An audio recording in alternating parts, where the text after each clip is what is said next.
And joining me to discuss this is the National Coordinator of Retired Members of Nigerian Armed Forces, Abiodun Durowaiye-Herberts. Good to have you join us.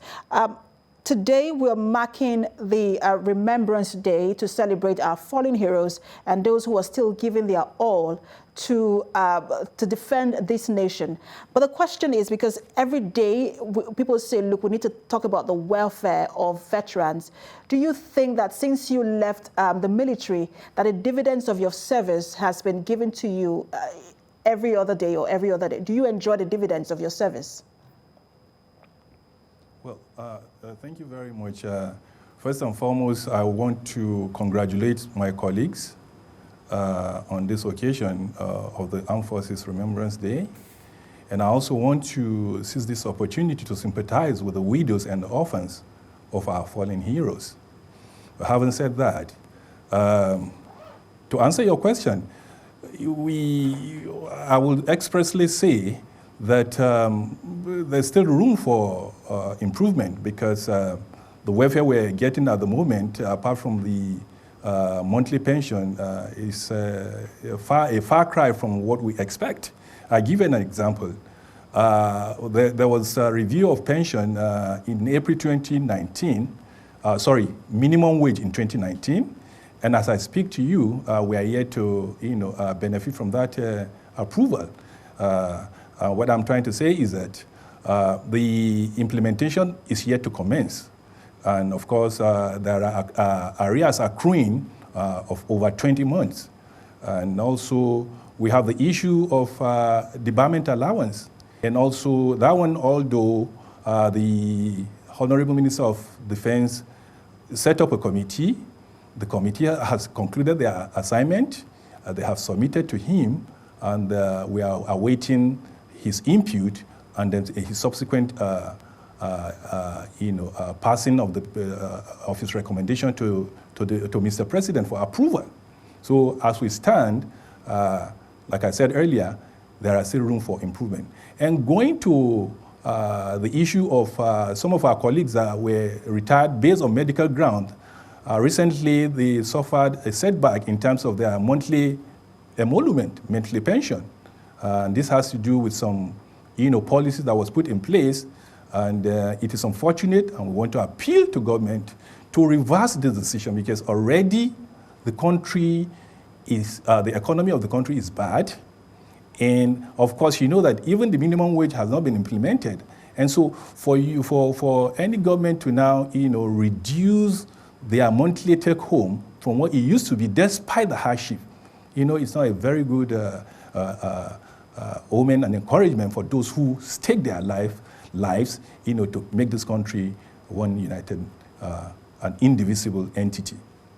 We saw that protest on Wednesday, and many people believe that veterans, especially those who have given their lives to defend our country, should not be protesting for their pension. And we continue to see the long queues every other year and the demand for pensions and gratuities to be paid. How are these issues being addressed?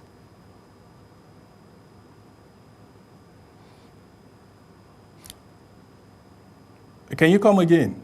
How are the issues of pensions being addressed? Because we saw that protest on Wednesday. How is in the Ministry of Finance? So how is the issue now addressed? Oh, okay. And like I told you earlier, we had a meeting with the Chairman Military Pension Board on the 11th of December this year. Late last year, and these issues were discussed. And the setback we seem to have is the non-availability of the chart to implement the minimum wage increment on our monthly stipends. So the chairman himself, after dialoguing with us, we pleaded with him to visit the Salary, Income and Wages Commission, whose statutory responsibility is to work out the chart that is going to be applied into paying our monthly pension. And of course, he has gone there to, and he has come back to give us a feedback that already they have concluded their job and assignment, and they are waiting for further directives. And we are believing that very soon, maybe before the end of this first quarter, it will be implemented and all arrears will be paid. Right, so whilst today is the Armed Forces Remembrance Day, it is also the commemoration of the end of Nigeria's 30-month-long civil war in 1970. And one of the demands that was made during that protest on Wednesday is the inclusion of the veterans or those who fought during that civil war in the pension process. Is that process ongoing now? Yeah, from the available information reaching us, in 2015, there was a verification exercise where all of these people were, brought together to capture their data. And then the list, I believe, I cannot confirm expressly, the list, I believe, must have been forwarded to the Honorable Minister of Defense, and then maybe perhaps when he looks at it, he will forward it to Mr. President for approval for their inclusion. Because what you have as we stand is that those who fought on the side of Nigeria during the Civil War have not been receiving pension, whereas those who fought on the Biafra side are on pension payroll. So we see this as a disservice to some of our members who stake their lives to ensure that we won the war, and yet the benefit accruing to them is not applied, and they're not enjoying the benefit. We receive calls on a daily basis from this set of people, and if there's one segment of the society that the government should not take for granted, it is these veterans. They have no any other means of livelihood except this pension. So we are appealing to Mr. President to please look at this issue critically. I also want to draw the attention of Mr. President to the issue of the widows and the orphans. In my office in Kano, the headquarters of our association, they besiege my office regularly, the widows.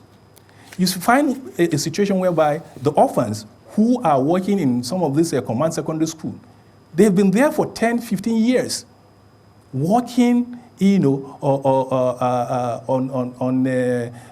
what's it called now? Not on permanent basis. They are working casually. Why can't you, for God's sake, permanent these people so that we know that at the end of their service, they will also be entitled. They will also be entitled to pension. But keeping them in that position, working as if they are a casual worker for 10, 15 years, that's not fair. And we have also told the authorities that, see, these are orphans. Their parents gave it all to this nation. And if there are, chances, for instance, for recruitment or to get themselves enlisted in any of the arms of the military, they should be given the priority.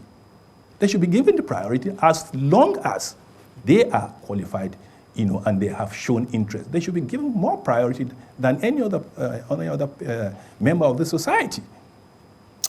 We cannot thank you and other veterans enough for all you've done to defend our country. We do not say it often, but we do appreciate your service to Nigeria. National Coordinator, retired members of Nigerian Armed Forces, Abiodun Durowaiye-Herberts, thank you so much for talking to TVC News. Thank you for having me.